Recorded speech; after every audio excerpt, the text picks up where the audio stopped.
सो अभी तक हमने कुछ कुछ टाइप्स के ऑफ इवेंट देख लिए।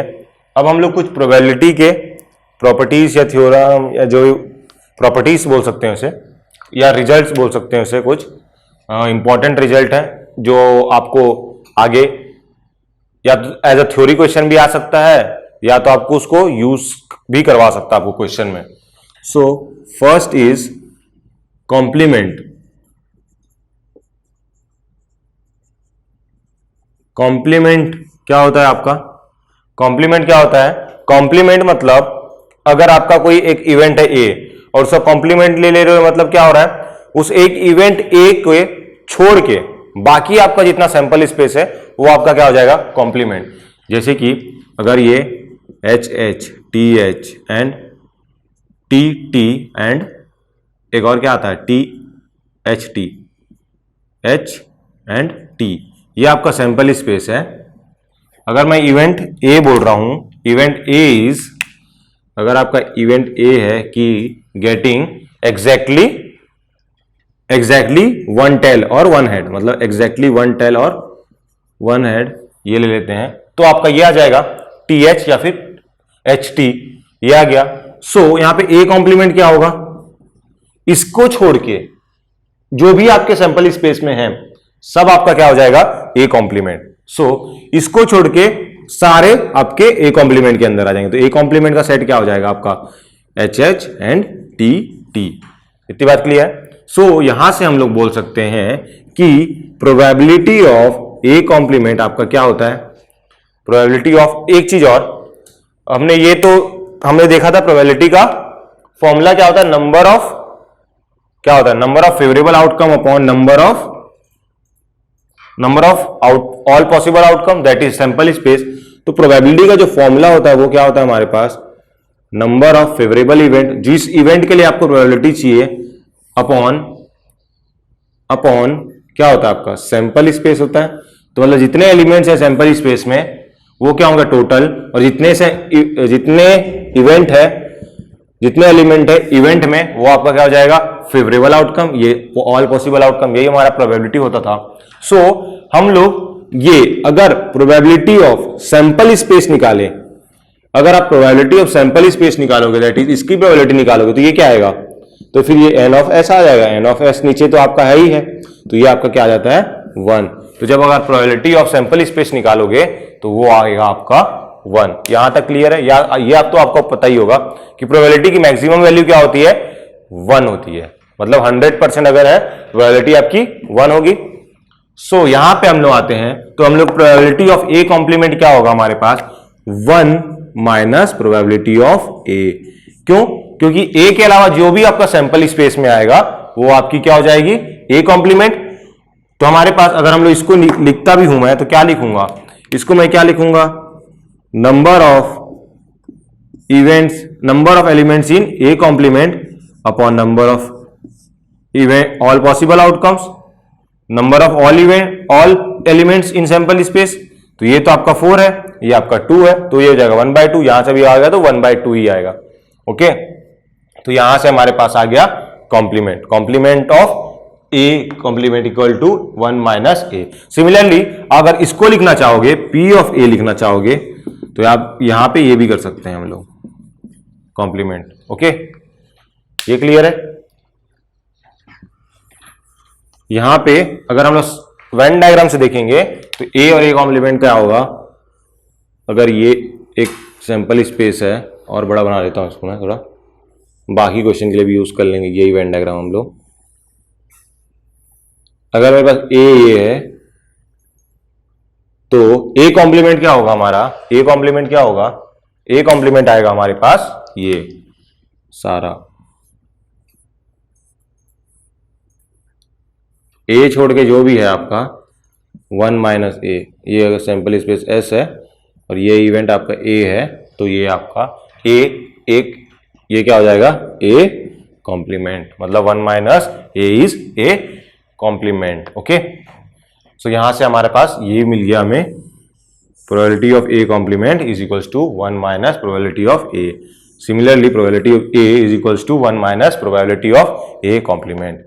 सो अपने पास कॉम्प्लीमेंट, ये हमारे पास 2 रिजल्ट आ गए। ये आपको ध्यान में रखना है, ये बहुत यूज होगा आपको, कॉम्प्लीमेंट वाला बहुत जगह यूज होता है और आपने यूज भी किया होगा कई जगह। सो सेकंड जो है वो क्या है आपका, एडिशन।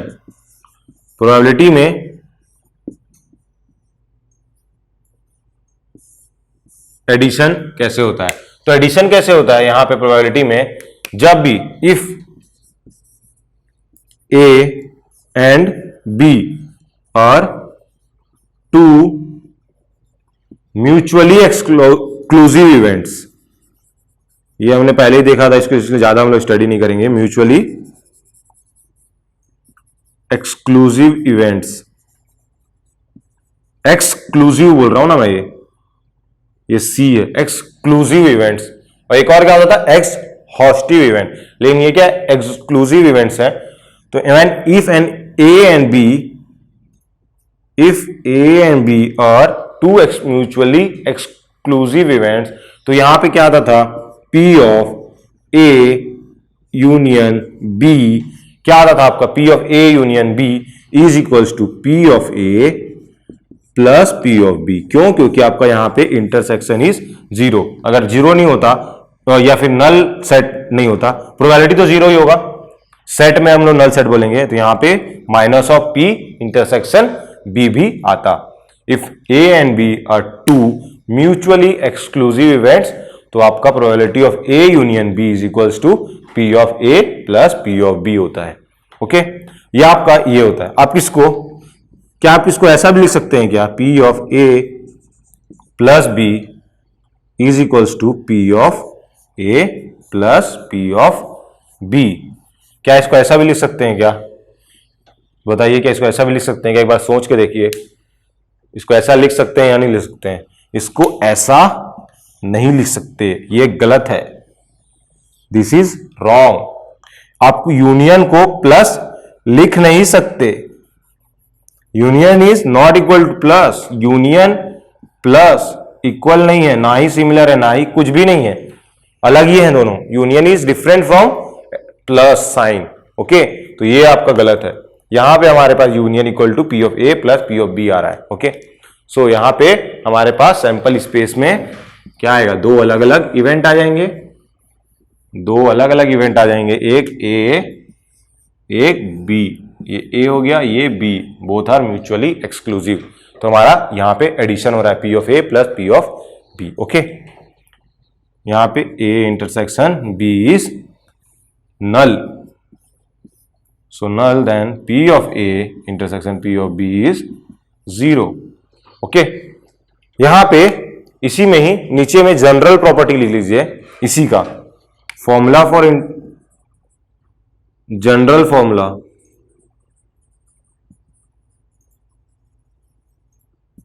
फॉर यूनियन क्या होता है, P of A union B in general, अगर वो एक्सक्लूसिव हो या ना हो उसके लिए बता रहा हूं मैं, P of A plus P of B minus P of A intersection B। ये पहले भी लिखा था हमने, यहां पे आप लिख लीजिए इंपॉर्टेंट रिजल्ट्स में, ये आपका फॉर्मूला होता है। और अगर A और B आपका एक्सक्लूसिव होता है, अगर एक्सक्लूसिव हो, in case A and B are exclusive, then ये आपका जीरो हो जाएगा, तो बस P of A plus P of B बचेगा। तो ये अपना हो गया।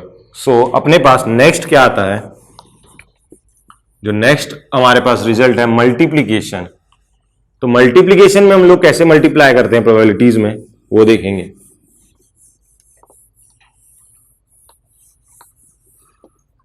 सो मल्टीप्लीकेशन में क्या होता है आपका, मल्टीप्लीकेशन में आएगा मल्टीप्लीकेशन फॉर, यहां पे multiplication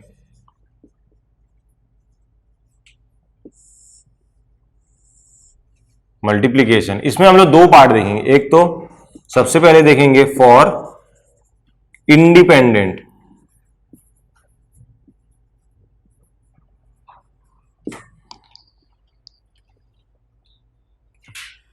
multiplication for independent. So यहां पे इंडिपेंडेंट इवेंट में के लिए मल्टीप्लीकेशन क्या होगा, यहाँ पे इंडिपेंडेंट इवेंट के लिए मल्टीप्लीकेशन क्या होता है, हमने देखा था कि इंडिपेंडेंट इवेंट क्या क्या होते थे, जिसका अगर A and B both are independent events, अगर if A and B are both are independent,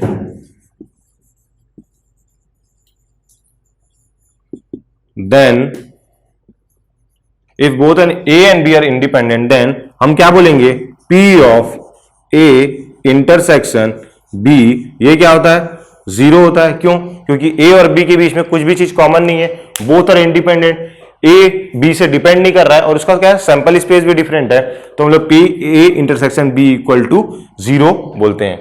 so यहां से हमारे पास आपका ये P ऑफ, इसमें कुछ भी कॉमन नहीं आ रहा है ना यहाँ पे, ये this is null set, zero नहीं null set. So P A intersection B आप जब भी लिखेंगे तो वो आपका क्या आता है, P of A multiplied with P of B, ये आपका मल्टीप्लीकेशन प्रॉपर्टी होगा for independent events. Whenever if A and B both are independent, then the probability of A intersection B is equals to P of A multiplied with P of B। ये आपका होगा independent events में multiplication की property. जो second आएगा, अगर events dependent होंगे तब क्या आएगा, जब इवेंट्स डिपेंडेंट होंगे, if two events are dependent then क्या आएगा, तो यहां पे सेकंड लिखते हैं, for dependent events,